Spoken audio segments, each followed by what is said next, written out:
Good morning, good afternoon, good evening, wherever you are in the world. This is Jen Sugarmeyer, your host of Mindset in the Morning, where we are live 5 days a week at 6 a.m. Central Standard Time. But because it's YouTube, you can watch whenever. And we talk about all things mindset.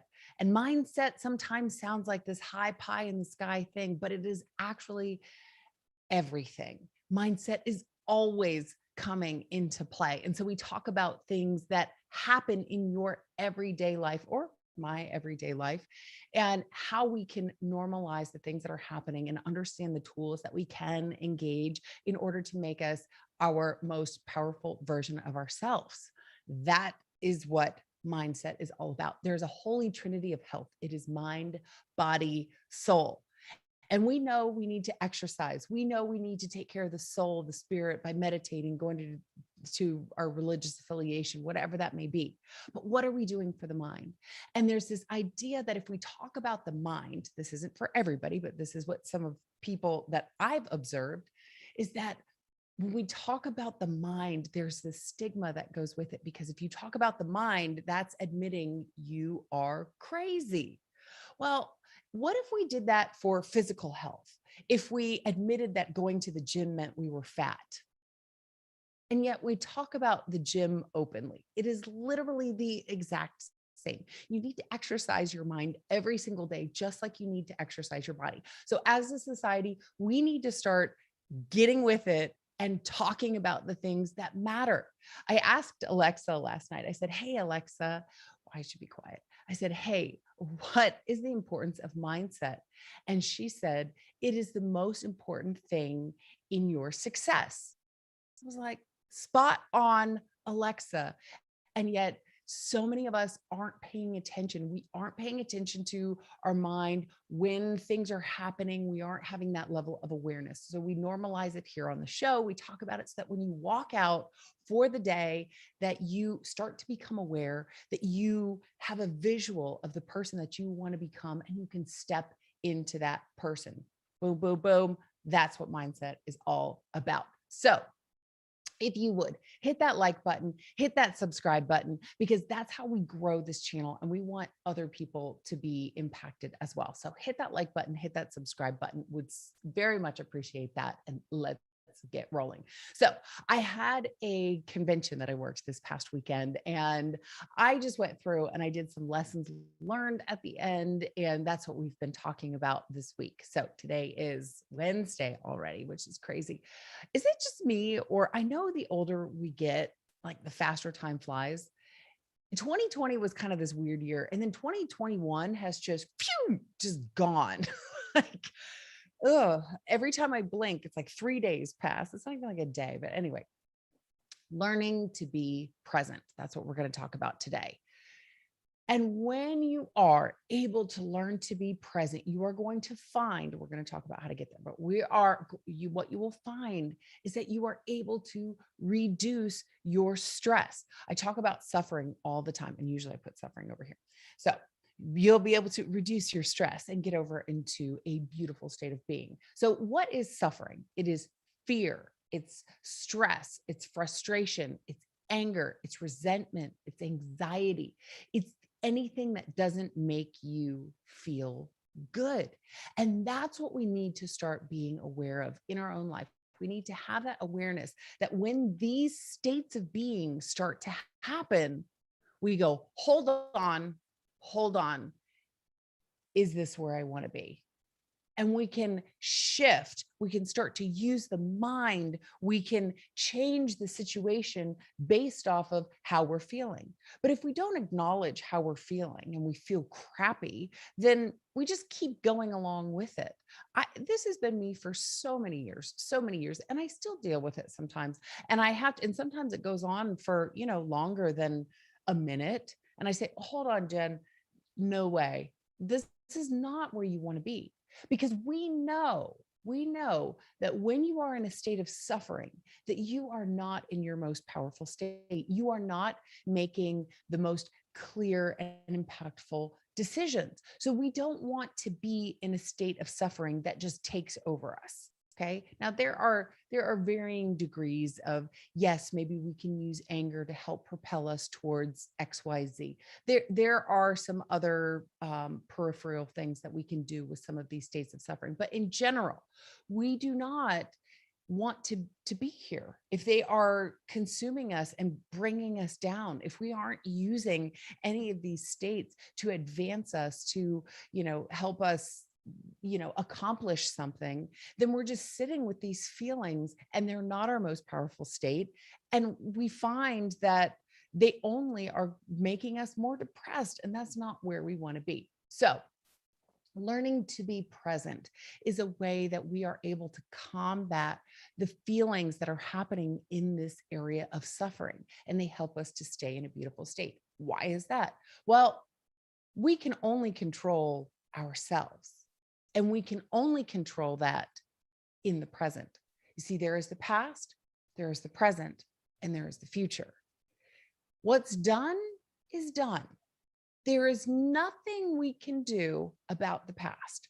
As much as we think through it, and we all get that, don't we? I mean, where we think about something somebody said and it just is like on repeat in our head, or something that somebody did, and it's like we just keep thinking about it and thinking about it and thinking about it. And what happens? I mean, sit with that feeling for a minute.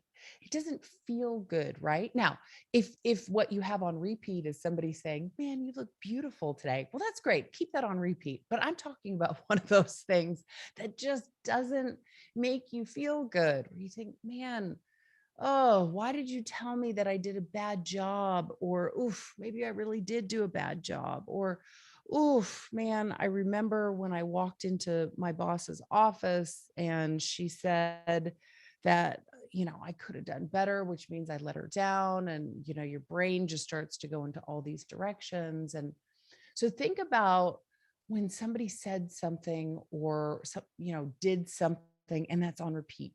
There's nothing you can do about that situation, can you? I mean, about the actual situation. Now, you can learn from it, you can grow from it, you can move on from it, but there's nothing about that actual situation. Now, you may get a chance to go back and do it again and do it right the second time, or, you know, whatever, but you may get a chance to have that conversation with somebody again and it go a different way. But the first time it happened, or the second time, or whatever situation you're thinking of, that situation will never be changed. That's it. That's why we have to be careful. We have to be mindful of what we say. We have to be mindful of what we do, because there is no changing it. You can apologize for it. You can try it again, do it again, but there's no changing it. So when we get stuck in the past on that situation that we cannot change, we are putting energy into something that we cannot control. What do we know about control? One of two things is, no, two things are happening when you are trying to put your time and energy into something that you cannot control, and you cannot control the past. It's done. You may have a different outcome the next time, but that is done. Done.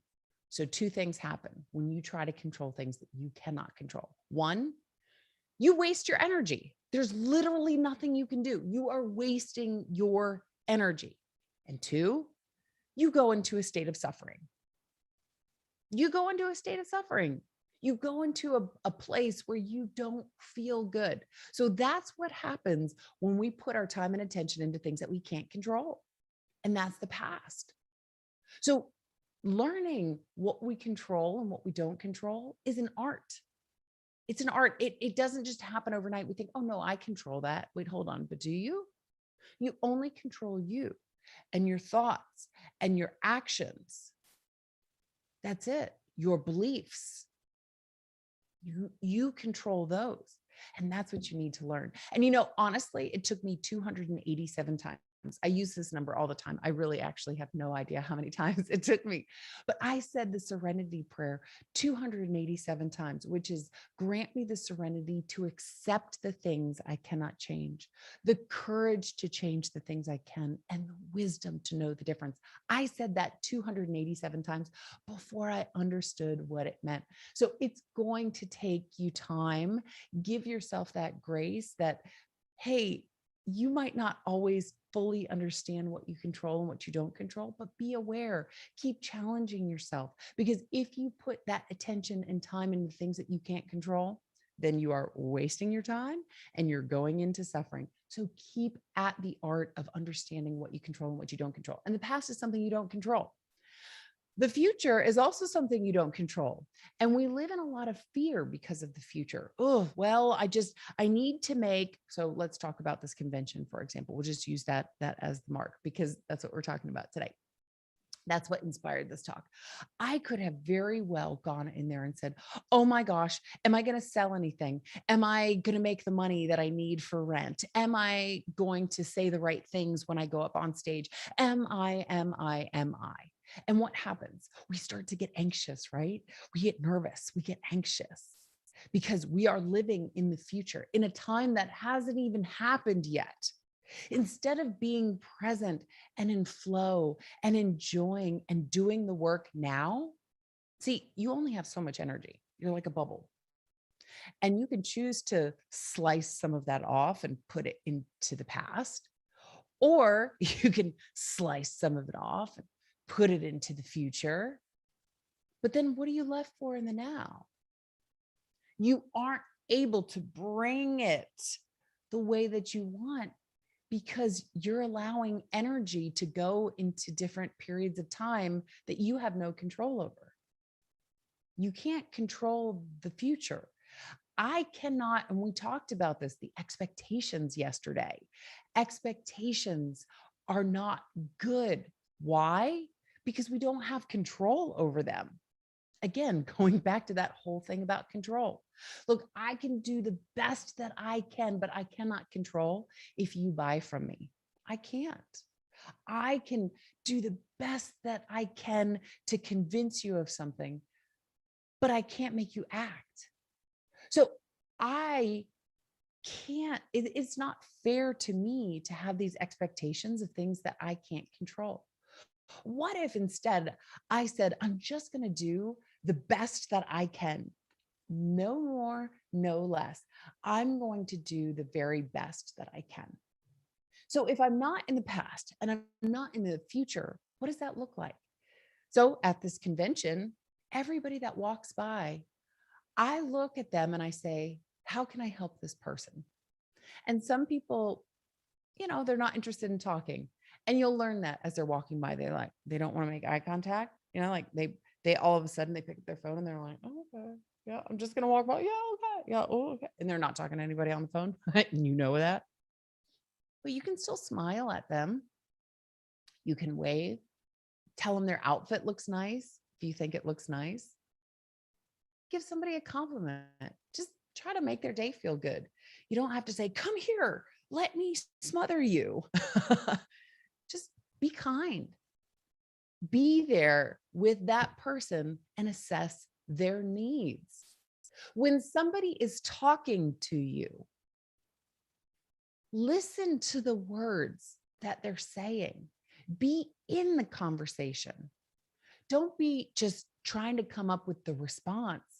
Be in the conversation with them and listen to what they're saying and listen to what they're not saying, because they're communicating something to you. And they could be telling you a very important piece of the story that maybe is not even spoken. They're telling you what they need by telling you these other things. And so don't go on auto robot and just have these canned responses. Listen to them.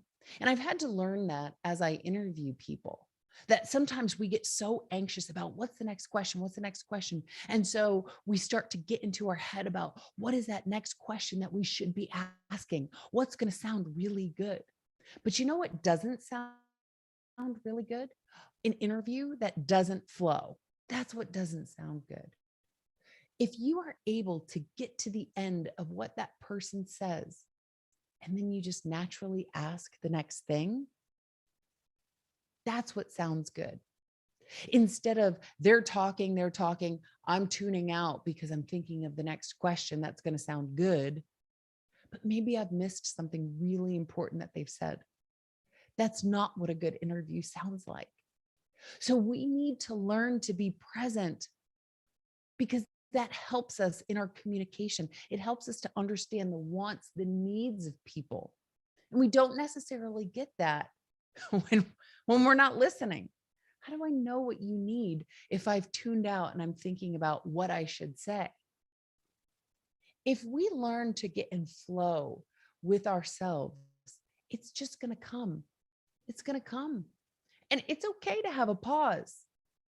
A pause can add that dramatic effect. You know what I mean? There was the pause. Pauses are okay. Life is already going so fast. It's okay for you to have those moments where there's just a break, where you think through it. Wouldn't you rather say something that's impactful versus just saying something to say something to fill the void? Maybe while you are in that pause, the other person says more. In fact, they teach us that as part of the coaching. I'm a certified life coach. I'm certified through the International Coaching Federation. And part of their training is to be silent, to learn to pause. Because in those pause moments, there is power.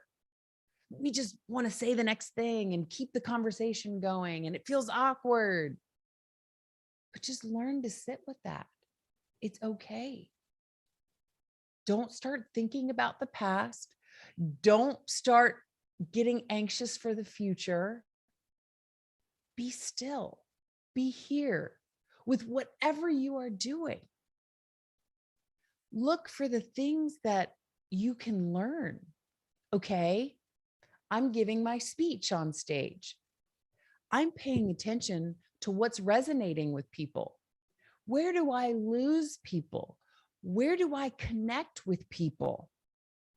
I'm not worried about the next thing that I'm saying.